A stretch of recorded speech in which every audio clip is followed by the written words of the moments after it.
শৈলেশ বলল, কাল ভোরে খবর নেওয়া ছাড়া আর কোনো উপায় তো দেখছি না।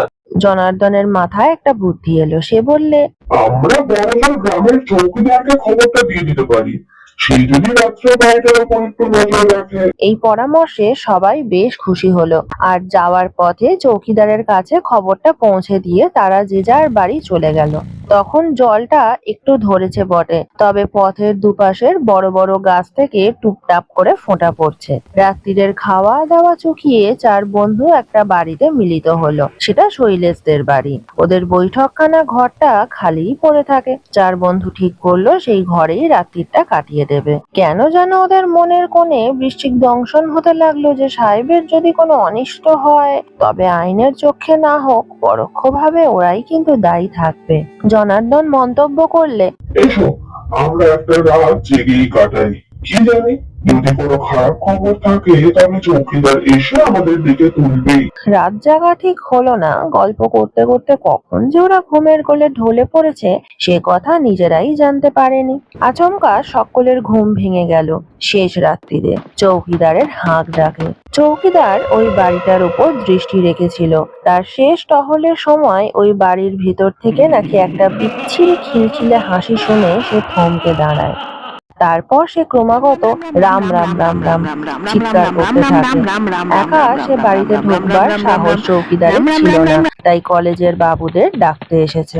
চৌকিদারের সঙ্গে ওরা গিয়ে যখন জমিদারের ভাঙা বাড়িতে হাজির হলো, তখন পূব আকাশটা প্রায় ফর্সা হয়ে এসেছে। চৌকিদারের লাঠি দিয়ে আগাছা সরিয়ে ওদের পথ করে দিল। ওরা সবাই তার পেছন পেছন এগিয়ে চলল। মানুষের সাড়া পেয়ে একটা শেয়ালের বাচ্চা একবার মুখ বাড়িয়েই একেবারে দে ছুট। একতলায় জায়গায় জায়গায় বেশ ভেঙে গেছে।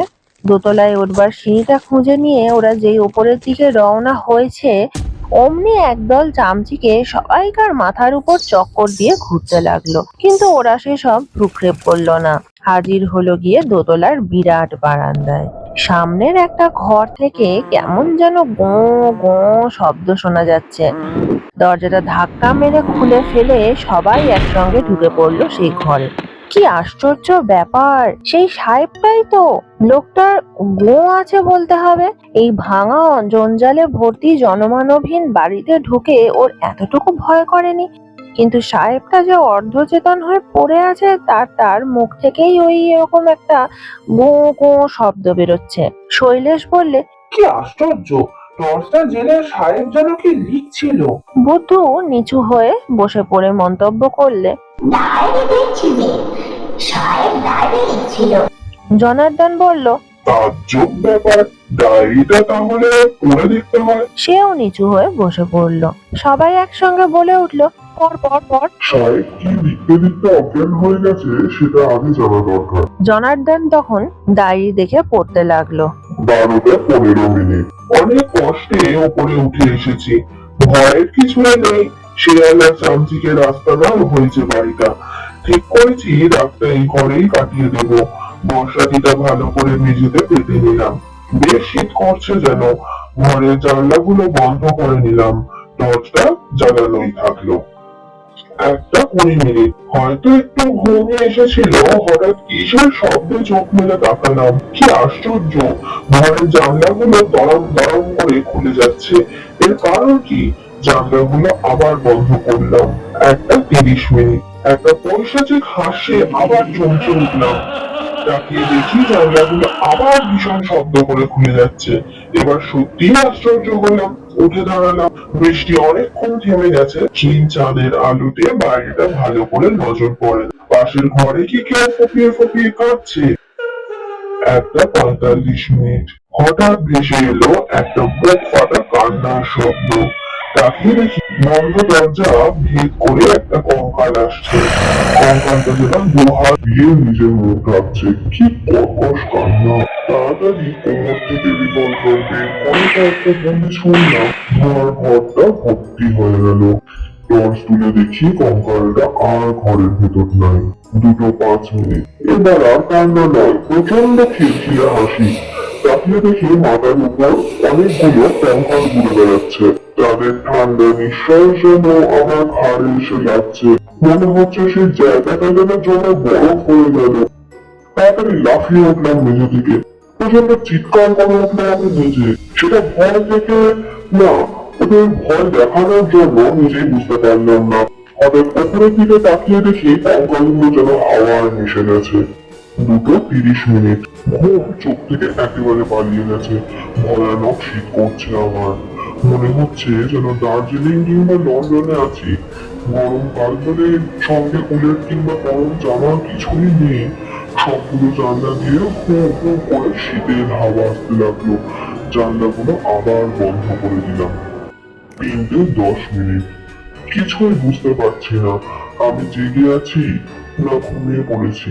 মনে হলো সেই শুভ্র কঙ্কালগুলো আস্তে আস্তে পা টিপে টিপে এসে আমার গায়ের উপর একটা বরফের চাদর বিছিয়ে দিল। আমি শত চেষ্টা করেও পা থেকে সে চাদর খুলে ফেলতে পারলাম না। কি কাল ঘুম যে এলো আমার চোখে, কি প্রচন্ড শীত। ডায়েরিতে এই পর্যন্তই লেখা আছে। চার বন্ধু অবাক হয়ে ডায়েরির দিকে তাকিয়ে রইল। ওদিকে চৌকিদার এরই মধ্যে নিচে গিয়ে এক মগ জল সংগ্রহ করে এনেছে। সেই জল আঁজলা করে নিয়ে সাহেবটির মুখে চোখে ছিটিয়ে দিতেই সে দু চক্ষু মেলে তাকালো। দু চোখ জবা ফুলের মতো লাল। হা হা করে হেসে উঠল সেই সাহেবের গায়ে এত জোর যে ওরা চার বন্ধু মিলেও তাকে ধরে রাখতে পারছে না। তারপরই তার দেহটা একেবারে নেতিয়ে পড়ল। কিছুক্ষণ বাদে এই বাড়িরই প্রাচীন বুড়ো দারোয়ান লাঠি ঠক ঠক করতে করতে এসে হাজির হলো। সে এই ভুতুড়ে বাড়িটার কাছেই কোথায় যেন থাকে। এই বাড়িতে লোকজনের আনাগোনার শব্দ পেয়ে আর চিৎকার শুনে দেখতে এসেছে যে আসল ব্যাপারটা কি। দারোয়ানের বয়স নাকি 108 বছর।